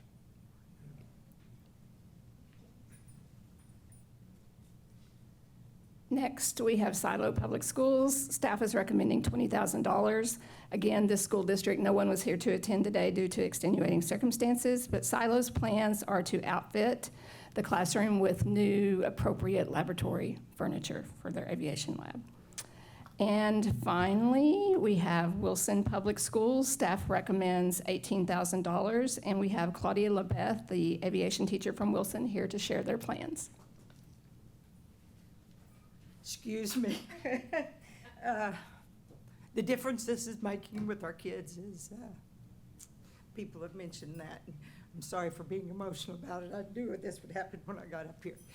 But this was our first year into aviation program. Paul and Stephanie came down in July. I recently went back into the classroom from a counseling position. They came down and helped me out, and the support they do is tremendous. Our grant that we're asking for this year is to help us renew or to update our lab. The lab, I've been there 36 years. It's the same lab when I first started teaching there, and it's kind of in bad shape. So the money's going to help us get lab tables that are more conducive to doing what we do in the aerospace curriculum. And then simulator also as we move into the second year to help kids see that that's a viable pathway for them. Aerospace and aeronautics in our area, we're about 17 miles west of Ardmore. Now, Ardmore does have a lot of aerospace stuff happening right now, so to introduce that to the kids, they have no idea. People in our area have no idea what's going on. So this is allowing our kids to see this is something that we can do. This is something that's available to us. So I had 17 kids this year, I believe, and I expected, we had 2 Aerospace 1. Next year we'll have at least 1 Aerospace 1 and an Aerospace 2 program. So that simulator's gonna help us move into that and give us, in the lab, tables and chairs and storage area is going to give us a more realistic, maybe, work area that an engineer might be working on. But several people have mentioned this. The one thing I want to say, I know you need to hear those things to see that your money is being invested in the way it should be. But what I get to see and all these other teachers get to see that you don't get to see is when we go into that lab, and at the beginning of the year on the Aerospace 1, we build that hot air balloon, and kids don't have a clue what they're doing. They don't understand the engineering design right now, and they're working through it, and they're like, how's this gonna work? And we go into the gym, and that thing rises to the ceiling, and the excitement that you see on their faces. And then we get to the end of the year when we're trying to develop a habitat for this little peeps to survive in a low atmospheric condition. And they go in there, and they put that thing in there in that low atmospheric condition, and it fails. And instead of just being like, oh gosh, that didn't work, they're looking at the data. They're looking at what's going on. Hey, did you see that?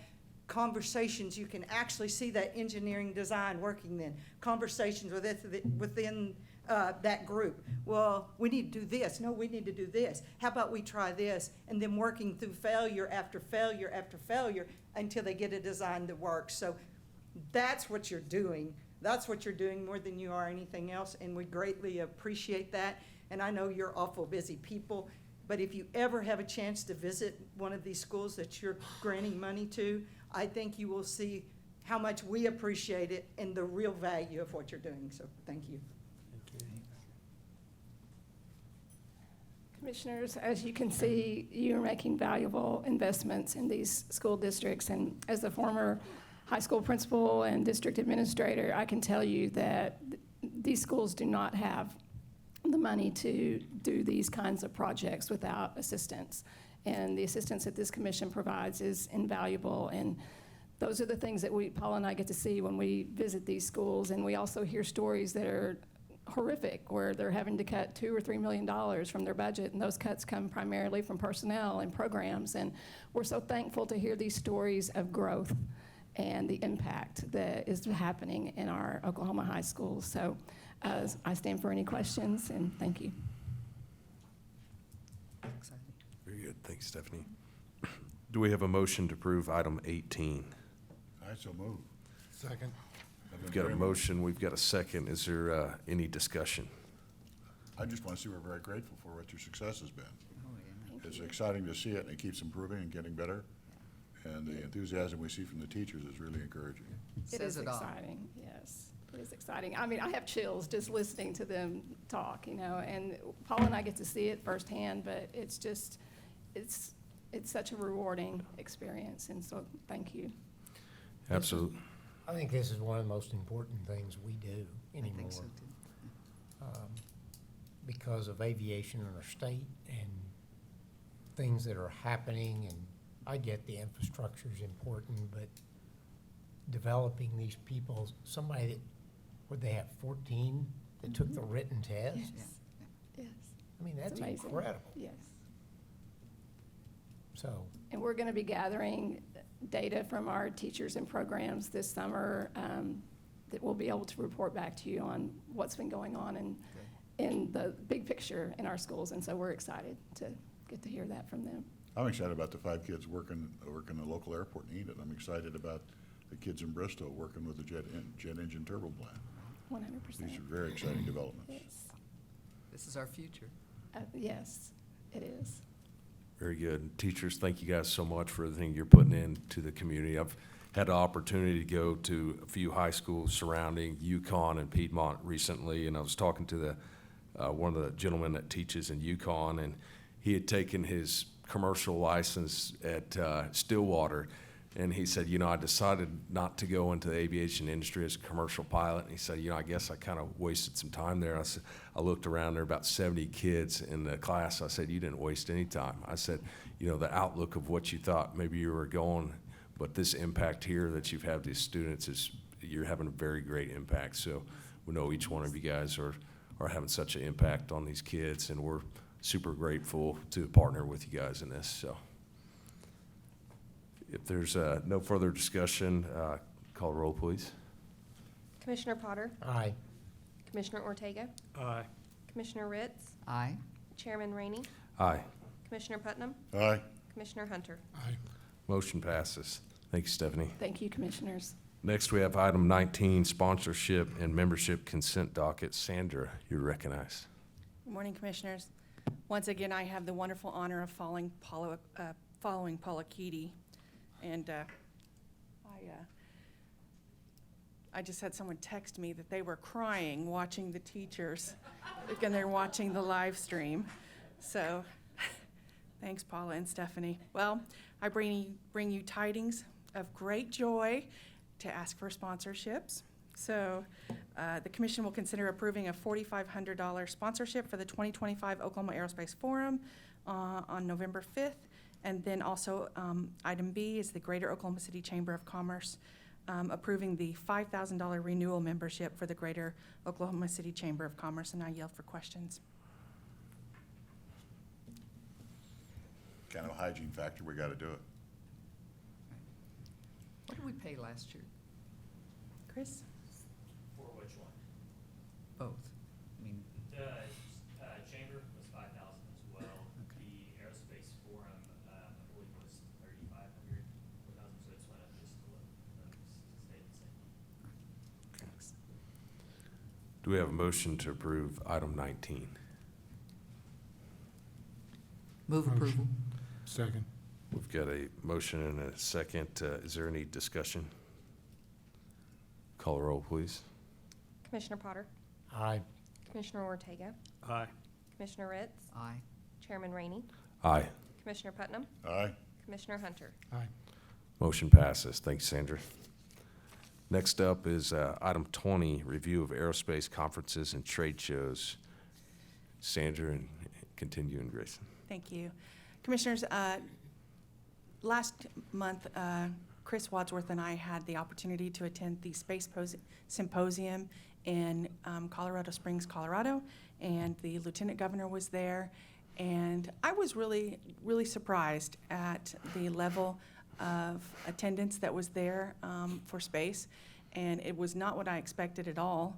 It's a lot of defense, and it's a very important part of aviation and aerospace. And I am glad that the Department of Aerospace and Aeronautics was able to attend that as we look further into space commerce. And so this is Chris and I working the booth there. And hold on just a second. Also, Representative Clay Stairs, who is kind of new to aerospace and aviation with us, came on his own to come to the conference, and he spent some time with us and with Lieutenant Governor Pinnell in meetings, and there he is meeting with Kratos with me, and there is Representative Stairs again at the Oklahoma breakfast. And Director Artis, you want to cover this?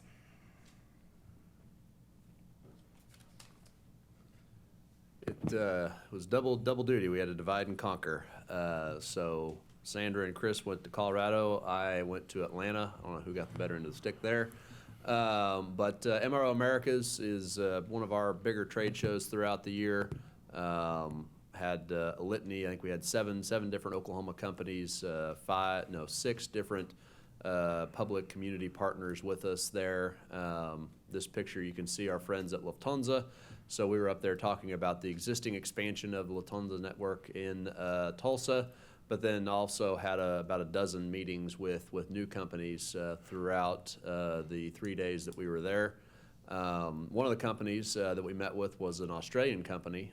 They've already come to Oklahoma to see what we have to offer. They do reverse engineering and design work for commercial MRO parts and pieces for various flying either machines or parts of flying machines, and supporting the design of those remanufactured parts. So they're very interested in trying to set up some kind of maybe an engineering design portfolio here in Oklahoma. Obviously interested in that tax credit that we were talking about earlier. But had a good opportunity there to talk about MRO and kind of ensure that the lifeblood of the aerospace and defense industry of the state of Oklahoma is on the continued upward trend. Obviously, the big topic was tariffs that week, and how the international flavor of MRO could be impacted by some of the tariff conversations. And so I know there was a lot of both interested entities that were out of country wanting to potentially come into the country and set up shop, Oklahoma or elsewhere within the United States, to get around those tariffs, and also how is it that these international companies, much like Lufthansa, could be impacted by potential tariffs on parts and pieces of aircraft that are actually either being stored in the United States or moving beyond the United States eventually. So it's a good opportunity, and we'll bring back the numbers when Commerce gives us those numbers. We do have numbers for the 2025 season, which we'll present to you here at the end of the year. But as soon as we get the numbers for the 2025 season, or 2024 season, as soon as we get the numbers for the 25 season, we'll send those as well. All right. Next up is item 21, Aerospace Week and Aero Day overview. Sandra, you're recognized. Commissioners, I think we had the most extraordinary aerospace week that we have had since I have been doing this. This was my 9th year for Aerospace Day at the Capitol, and we had an extraordinary crowd. I know Commissioner Ritz was there, and Commissioner Rainey was there, Commissioner Hunter was there, Commissioner Putnam, were you there? No, I was down for maintenance. Okay, and Commissioner Ortega was there also. So we had a wonderful showing. Don't pick on me or I'm going to get Paula back. Okay. So we had a wonderful showing. So I wanted to talk to you just a little bit. Besides our partners with the Oklahoma Department of Transportation coming and filming it for us, it's on our YouTube channel, the presentations. It was an extraordinary day because there was a lot of things happening behind the scenes at the Capitol as they were conducting their business. But we did have 35 members from the Oklahoma National Guard support us in our efforts that day. And so when we reserve the Capitol for Aerospace Day, we reserve everything that is possible to reserve. And so we reserved the front plaza. And this year, the Oklahoma National Guard created a student experience And I don't know if you guys walked through the giant tunnel that they erected there, and I can tell you that the Highway Patrol was super excited to have us out there with that. So we met the Highway Patrol that day, and just overcoming challenges. And so we had 250 students and over 60 exhibitors in the Capitol that day. We served 1,200 lunches, and you can see there's Blake Graney right there. Yeah, and you can see how packed it is there. Route 66 Flight School always does a really nice job for us there. There is the Air National Guard inflatable that obstructed the cameras at the Capitol entrance, and that's how we met the Highway Patrol. And you'll also see that for the first time ever, we had an unmanned forum, which was in a partnership with Tulsa Innovation Labs, which was really important. That was the first time we've done that. And we brought in municipalities, and we spoke to municipalities about the importance of using unmanned aircraft. And Representative Brian Hill was with us on that. And so this was in the caucus room for the House of Representatives. We were very fortunate that Speaker Hilbert permitted us to use that space. This is the Oklahoma House Chamber, and State Representative Nicole Miller, who is our chair on the House side for General Government and Transportation, and she had a panel discussion for aerospace, and that is Stan Mayer talking right there from AAR, talking about workforce development, and Keith Rash is right next to him from CTS in Bristow. There's our panelists there, and we also had a lot of people from out of state this year. So we also had, that's Greg Brown, third from on the right, from Vertical Association International. That's Steve Hadley. Greg's from McLean, Virginia, and that's Steve Hadley from NBAA that came up from Texas. That's Gabe Sherman, who represents the Artemis Group from Tulsa. So we had space and general aviation and business aviation and rotor aviation and also workforce development all represented in that panel discussion. We want to thank so much our partners, and the Rose State College supported us for our student experience and for our student town hall, which was held here in the Senate chamber. And the students actually got to sit inside the Senate chamber and had discussions about what was happening in the aerospace education sphere. And these are our students of the month. And so they were recognized in a special ceremony there on the Senate floor as well. And I will yield for any questions. Great job. Thank you. Thanks, Sandra. Next up is item 22, review of aerospace. Is that 22? Yeah. Review of aerospace events and activities. Grayson, you're recognized. Thank you. Sandra and I are tangoing. It seems like she does one item, I'll do one item, back and forth. We're just getting up and down like church.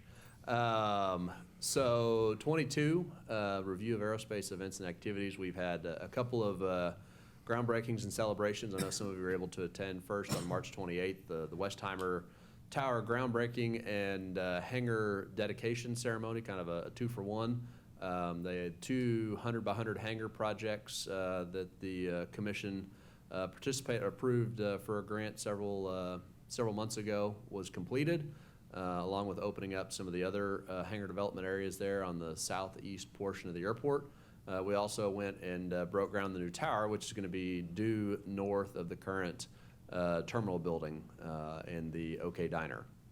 So great opportunities there. We had many of the Board of Regents. Rick Nagel was there in good spirits and obviously excited about the future prospects of Westheimer. And you know, we were making jokes that we best keep those shovels handy because we're going to be back out there soon for other groundbreakings and ribbon cuttings with the $30-some-odd million worth of projects that are going to be happening in the near future. And you can see the pictures there, cutting ribbons. I will say our ribbons was better than their ribbons. So no offense to OU, but we do ribbons better at ODAA. But as you can see there, a long line of folks that were at there to support this particular day. Great opportunities. So. And then we had El Reno just last week. I know Commissioner Rainey and Commissioner Putnam We're there to break ground on the El Reno Regional Airport Terminal. Probably one of the longest working projects that we have experienced, maybe outside of the Tulsa Tower. But they finally broke ground there. Great crowd. A lot of news media that was there to break ground the new front door for the El Reno Regional Airport. So great opportunities, and I know we've got a couple. I think we're talking about for June. We've got a couple set in August, and so it's the fun will continue. But I would encourage you guys to attend any of these events whenever possible. Thank you. Thank you, Grayson. Next up is item 23, preview of upcoming aviation aerospace events. Sandra, you're recognized.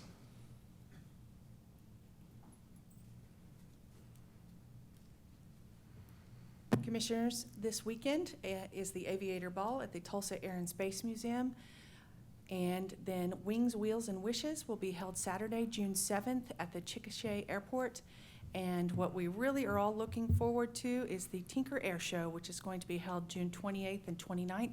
If you would like to attend, would you please see me after the meeting today? And there will be an option for a Saturday or a Sunday ticket. And I would stand for any questions or announcements of other events. Thanks, Sandra. Next, we have item 24, Director's Report. Grayson, you're recognized. All right, thank you, Mr. Chairman, Commissioners. We are getting to the end. Try and get this done here in under 2 hours. The Oklahoma Airport Operators Conference up at the Shangri-La facility in Grand Lake had a great opportunity there. Unfortunately, it was also during Aerospace Week, so we didn't get the full experience because many of us had to come back and get ready for the big day at the Capitol, but had the opportunity there to speak. Unfortunately, we had to speak a little more than usual because our FAA friends were unable to travel. So it was the ODAA show up there, and I know many members of the team spoke on various activities and areas of responsibility. I want to thank them for doing that. Many of you know Jeannie Webb. She retired from Rose State College, long-serving president of Rose State College, so I attended her retirement ceremony on April 2nd.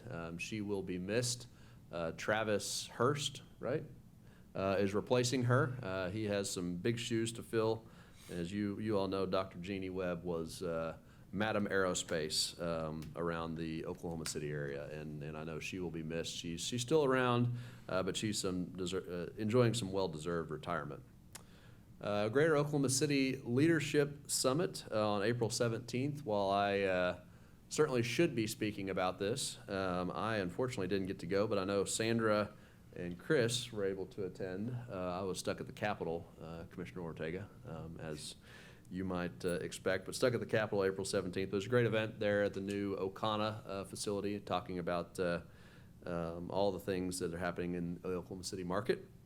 On April 24th, I got to speak to the El Reno Now group. They had basically a chamber group that talks about all things happening in El Reno, and so I went there and talked about aerospace, why the El Reno Airport is so important to the community, and just in general how this industry plays a role within the Oklahoma City area. On April 28th, I had the opportunity to go speak at the South Central Chapter Conference of AAAE. We had several members of the team down there in Dallas for that. I was able to go down and speak on behalf of the state of Oklahoma, and was the only state director that actually made it down there. It was supposed to be a panel of all 5 of us, but for one reason or another, the rest of the states had to back out for some reason, and so I was the lone state director there. Jane Lucero from New Mexico, not the director, but within the staff of the New Mexico Aviation Organization was there, and we tag team a good opportunity with Alexis, who was our leader on that panel. On May 6th, OSU originally had a emerging aerospace symposium and dinner scheduled for, I believe it was Friday night of Aerospace Week, but as you'll recall, that was in the midst of our monsoon season. One of the hallmarks of the OSU event was going to be a drone light show, and so they chose to reschedule their symposium, dinner, and light show for May 6th there at the Ham Institute, just on the other side of I-235 in Oklahoma City. On May 9th, after the El Reno groundbreaking, which all the staff was able to attend, we went out and did a little bit of a team building opportunity at the Stafford Air and Space Museum in Weatherford. It really was a good opportunity. I know several team members have not been to the museum. Several had, but maybe not gotten a full tour or experience of what the museum has to offer. But absolutely amazing time in Western Oklahoma to see the museum and see the transformation that's ongoing. And it's going to be even bigger and better. They are in the midst of some significant construction projects themselves, both expansion of the museum as well as expansion of the exterior park area. So I think probably here in the next 6 to 12 months going to be some great things to see at the Stafford Air and Space Museum. But had the great opportunity there to go May 9th, and I know the team appreciated that. And the last but not least, we attended the State of the Base, Tinker Air Force Base's State of the Base yesterday on May 12th. So talked all about the transitions. Colonel Rashetta that you see there, she's retiring here in June. And so know there's some transitions going on within the Air Force Sustainment Center and Tinker Air Force Base. And so a good opportunity to hear from the State of the Base that while they are experiencing a little bit of a downturn on some of their staffing levels, that's not a significant downturn that some of the other segments of DoD are experiencing around the rest of the country. So that being said, it's been a busy couple months, but I'll certainly stand for any questions that you guys might have. Thank you, Grayson. Thank you. Now we have item 25, concluding remarks. Are there any additional comments from staff or commissioners? Hearing none. Next item, 26, announcement of next meeting. Our next scheduled special meeting will be at 9 a.m. on Wednesday, July 9th, 2025, here in the first floor conference room at the Oklahoma Department of Transportation. Next up, item 27, directors, or any new business?